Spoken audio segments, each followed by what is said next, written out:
Shop ലൈസൻസിനായി വ്യാജരേഖയുണ്ടാക്കിയ കേസിൽ മൂവാറ്റുപുഴ റേഞ്ചിൽ excise വിജിലൻസിന്റെ അന്വേഷണം.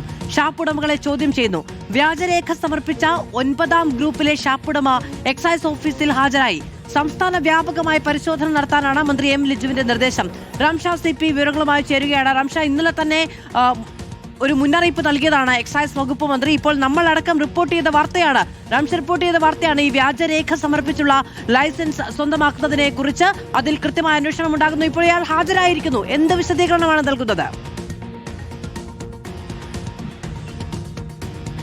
അത് വ്യാജരേഖ ചമച്ച ഷാപ്പുകൾക്ക് ലൈസൻസ് നേടിയ സംഭവത്തിൽ ഇപ്പോൾ വിജിലൻസ് അന്വേഷണം ആരംഭിച്ചിരിക്കുന്നു എന്നതാണ്. ഇന്നലെ തന്നെ ഷാപ്പ് ഉടമകളെ വിളിച്ച് റേഞ്ച് ഓഫീസിൽ വിളിച്ചു വരുത്തി എക്സൈസ് വിജിലൻസ് സംഘം ചോദ്യം ചെയ്തിരുന്നു. ആദ്യഘട്ടത്തിൽ 1 മുതൽ 6 ഗ്രൂപ്പുകളിൽ പെടുന്ന ഷാപ്പ് ഉടമകളെയാണ് വിളിച്ചു വരുത്തിയത്. ഇന്നലെ രാത്രി വരെ നീണ്ട ചോദ്യം ചെയ്യലിനൊടുവിലാണ് ഇന്ന് അതിന്റെ തുടർച്ചയെന്നോണം ഇന്ന് അതായത് 7ാം ഗ്രൂപ്പ് മുതൽ 12ാം ഗ്രൂപ്പ് വരെയുള്ള ഷാപ്പ് ഉടമകളെ ഇപ്പോൾ വിളിച്ചു വരുത്തിയിരിക്കുന്നത്. നമ്മൾ കഴിഞ്ഞ ദിവസം വാർത്ത റിപ്പോർട്ട് ചെയ്തിരുന്നത് 9ാം ഗ്രൂപ്പിന്റെ ഷാപ്പ് ലൈസൻസിനുമായി ബന്ധപ്പെട്ടുള്ള കാര്യങ്ങളായിരുന്നു. ആ ഗ്രൂപ്പിൽപ്പെടുന്ന 7 ഷാപ്പുകൾക്കും വ്യാജ രേഖകൾ സമർപ്പിച്ചാണ് ലൈസൻസ് സ്വന്തമാക്കിയത് എന്നതായിരുന്നു നമ്മുടെ വാർത്ത.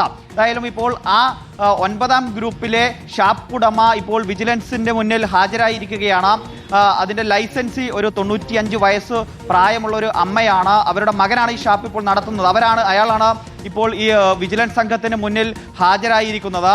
ഏതായാലും കാര്യമായ അന്വേഷണം ഇതുമായി ബന്ധപ്പെട്ട് നടക്കുന്നുണ്ട് എന്ന് തന്നെയാണ് ഇപ്പോൾ മന്ത്രിയുടെ ഓഫീസിൽ നിന്നും അറിയാൻ കഴിയുന്നത്. നമുക്ക് മനസ്സിലാക്കാൻ കഴിയുന്നത് കേരളത്തിൽ എമ്പാടും വ്യാപകമായി ഇത്തരത്തിൽ പരിശോധന നടത്താൻ ഇപ്പോൾ തീരുമാനിച്ചിരിക്കുന്നു. എല്ലാ റേഞ്ചിലും ഇത്തരത്തിൽ ഇവർ സമർപ്പിച്ച രേഖകളുമായി ബന്ധപ്പെട്ട പരിശോധനകൾ നടത്തണം എന്നതാണ് ഇപ്പോൾ മന്ത്രി നിർദ്ദേശം നൽകിയിരിക്കുന്നത്. ആ നിലയിൽ പരിശോധനകൾ നടക്കുമ്പോൾ നമുക്ക് തീർച്ചയായും നമ്മൾ മനസ്സിലാക്കുന്നത് പലയിടങ്ങളിലും ഇത്തരം പ്രശ്നങ്ങളുണ്ട്.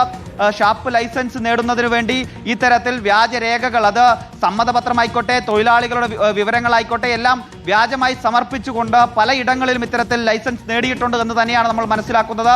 ആ നിലയിൽ പരിശോധനകൾ നടക്കുമ്പോൾ അതിൽ സംസ്ഥാന വ്യാപകമായി ഇത്തരത്തിലുള്ള വിവിധ സംഭവങ്ങൾ പുറത്തു വരും എന്ന് തന്നെയാണ് നമ്മൾ പ്രതീക്ഷിക്കുന്നത്. എന്തായാലും ഷാപ്പ് ഉടമകൾ മാത്രം വിചാരിച്ചുകൊണ്ട് ഇത്തരത്തിൽ ഒരു കാര്യം ചെയ്യാൻ കഴിയില്ല എന്നതുകൂടിയാണ്.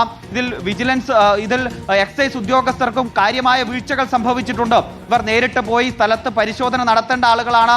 ഷാപ്പുകളിൽ പരിശോധന നടത്തേണ്ട ആളുകളാണ്. ഈ ഷാപ്പുകളിൽ അളക്കുന്ന കള്ളിന്റെ ശുദ്ധി അല്ലെങ്കിൽ അതിന്റെ പ്യൂരിറ്റി പരിശോധിക്കേണ്ട ആളുകളാണ്.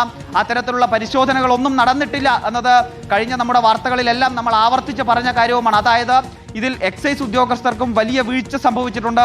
അക്കാര്യങ്ങളിലാണ് ഇപ്പോൾ വിജിലൻസ് സംഘം പരിശോധന നടത്തുകയും ചെയ്യുന്നത്. ഏതായാലും നമ്മളിപ്പോൾ കാണുന്നത് മൂവാറ്റുപുഴ റേഞ്ച് ഓഫീസാണ്.